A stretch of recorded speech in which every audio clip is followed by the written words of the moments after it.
America ਦੇ new jersey ਸੂਬੇ ਦੇ ਸ਼ਹਿਰ ਦੇ ਸਿੱਖ ਮੇਅਰ ਰਵੀ ਭੱਲਾ ਨੂੰ ਜਾਨੋਂ ਮਾਰਨ ਦੀਆਂ ਧਮਕੀਆਂ ਮਿਲੀਆਂ ਹਨ। ਰਵੀ ਭੱਲਾ ਨੇ ਇੱਕ ਇੰਟਰਵਿਊ ਦੌਰਾਨ ਇਸ ਦਾ ਖੁਲਾਸਾ ਕੀਤਾ ਹੈ। ਉਹਨਾਂ ਕਿਹਾ ਕਿ ਉਹਨਾਂ ਨੂੰ ਈਮੇਲ ਰਾਹੀਂ ਨਫ਼ਰਤ ਭਰੇ ਸੰਦੇਸ਼ ਮਿਲੇ ਹਨ, ਜਿਸ ਵਿੱਚ ਧਮਕੀ ਦਿੱਤੀ ਗਈ ਹੈ ਕਿ ਜੇਕਰ ਉਹ ਅਸਤੀਫਾ ਨਹੀਂ ਦਿੰਦੇ ਤਾਂ ਉਹਨਾਂ ਨੂੰ ਪਰਿਵਾਰ ਸਣੇ ਮਾਰ ਦਿੱਤਾ ਜਾਵੇਗਾ। ਦੱਸ ਦਈਏ ਕਿ ਰਵੀ ਭੱਲਾ ਨਵੰਬਰ 2017 ਵਿੱਚ ਹੋਬੋਕੇਨ ਸਿਟੀ ਦੇ ਮੇਅਰ ਚੁਣੇ ਜਾਣ ਵਾਲੇ ਪਹਿਲੇ ਸਿੱਖ ਹਨ।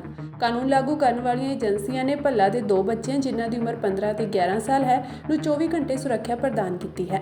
ਰਵੀ ਭੱਲਾ ਨੇ ਕਿਹਾ ਕਿ ਪਹਿਲੀ ਮੇਲ 1 ਸਾਲ ਤੋਂ ਵੱਧ ਸਮਾਂ ਪਹਿਲਾਂ ਭੇਜੀ ਗਈ ਸੀ, ਜਿਸ ਵਿੱਚ ਉਹਨਾਂ ਨੂੰ ਅਸਤੀਫਾ ਦੇਣ ਲਈ ਕਿਹਾ ਗਿਆ ਸੀ।